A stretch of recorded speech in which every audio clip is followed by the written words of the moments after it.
आता आथनेमध्ये पाऊल, आथनेमध्ये पाऊल 17 अध्याय, मोठं शास्त्र बघा, 17 अध्याय 16 पासून 34 पर्यंत. 18:5 सांगितलं.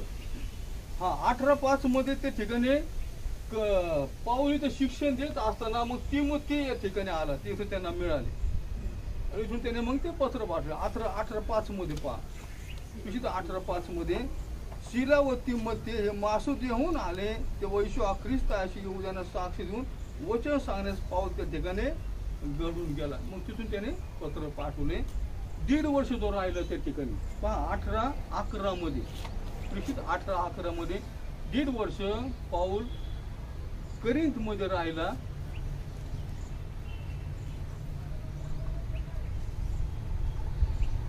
आणि मग ह्या दुसरे पिरियड असताना त्याने थेसलोनिका 2 पत्र लिहिले.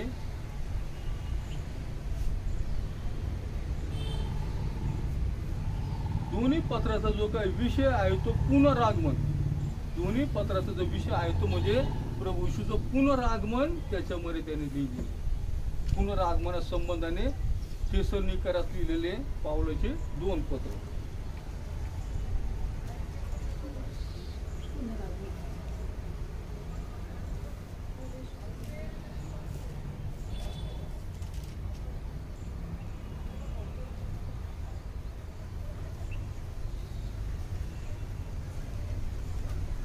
आथनेमध्ये जे पाऊलाने कार्य केलं, 17 अध्याय, 17 अध्याय 16 पासून 34 पर्यंत मोठं शास्त्र भाग आहे. आपण थोडक्यात याच्याविषयी पाहणार आहोत. आपण वाचून पाहिलेलं असेल सर्व.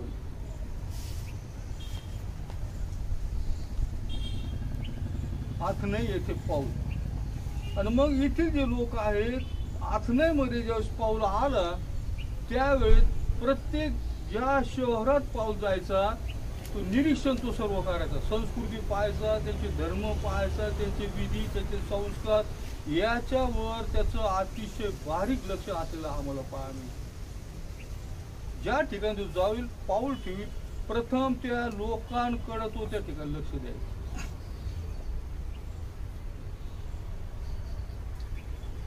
सोळा जे वचन आहे ते त्याच्या दुःखाविषयी लिहिलेलं आहे. पाऊलाचं हृदयातलं दुःख, तीव्र वेदना त्याला. आपण पाहणं की पाऊलाला कोणकोणत्या प्रकारचं दुःख त्याला वाटायचं.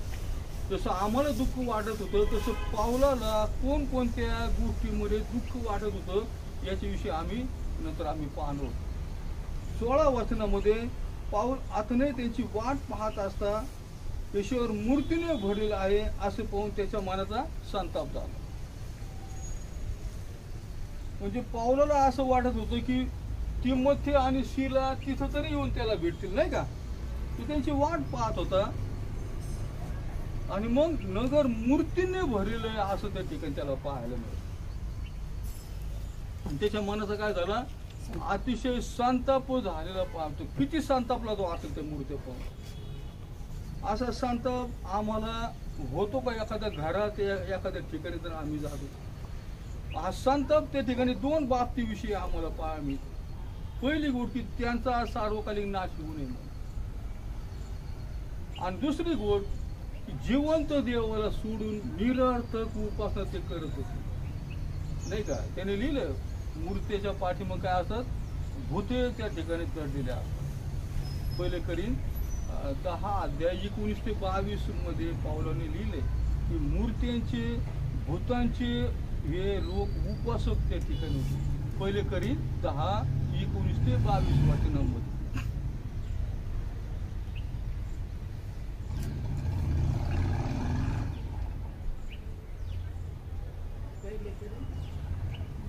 पहिले करीन 10 अध्याय 19 ते 22 मध्ये पाऊल त्या ठिकाणी लिहितो की ते देवाचं भूतांना ते यत्न करतात. आणि हे भूतांचे उपासक असलेले आपल्याला पाहायला मिळतात.